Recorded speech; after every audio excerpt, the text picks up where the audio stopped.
The Minneapolis Police Department is facing an unprecedented and potentially expensive challenge.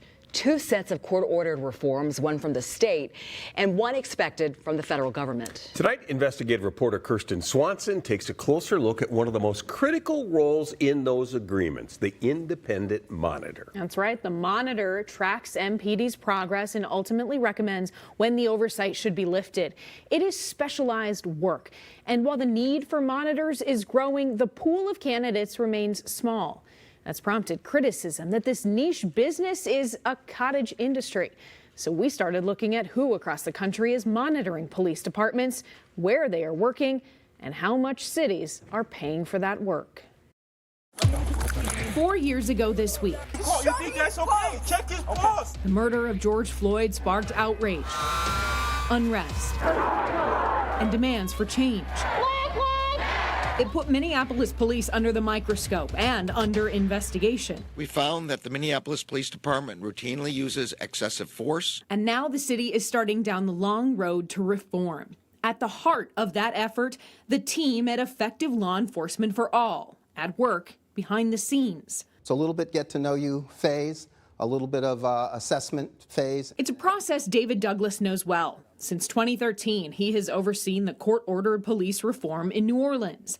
The experience with that federal consent decree helped his nonprofit land a similar role here. The longer you do something, the better you get at it and the more efficient you get. And individuals like Douglas are doing this work in a lot of places. 5 Investigates analyzed nearly a dozen police reform agreements in cities across the U.S. And we found the same names popping up.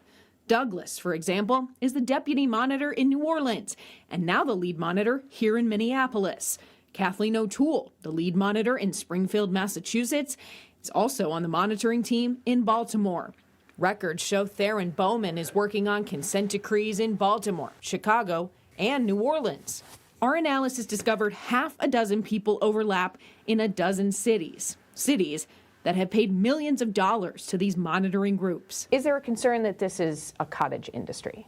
I think that is a concern among some people. Christy Lopez led some of the most high-profile investigations of police departments during her time at the Department of Justice. She says these reforms are expensive for cities, and the concern that monitors may prolong their work to make more money is real. I have seen a couple of monitors take that approach, and I try to call them out when I can. Citing those concerns, the Attorney General ordered a review of the DOJ's use of monitors in 2021.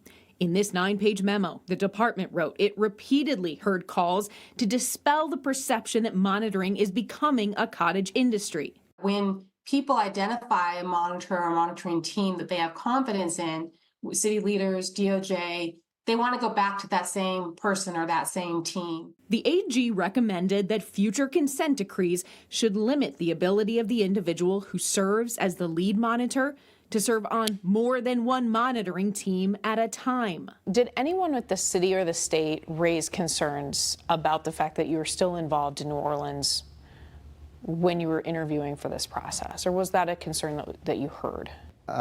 My involvement in New Orleans was a matter of discussion. I don't know if I could characterize it as a concern or an issue. In an interview earlier this week, Douglas pushed back against the DOJ's recommendation. I don't think there should be arbitrary rules about it. I think each monitor should be judged on their track record. What is your response to the criticism that this is a cottage industry?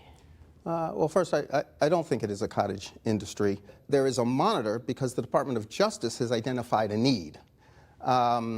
It's not as if monitors can come and pick cities and say, I'm descending on you, right? And I don't know that I'm particularly troubled if there is an industry designed to eliminate decades and in some instances, centuries of policing that hasn't been safe and effective for large segments of the community. Douglas says his work in New Orleans is winding down, and while his team will lean on the experience there, it won't be duplicated here. Each new consent decree seems to build upon the lessons learned from the past. We are all here and committed to devoting as much time as is necessary to get this work done.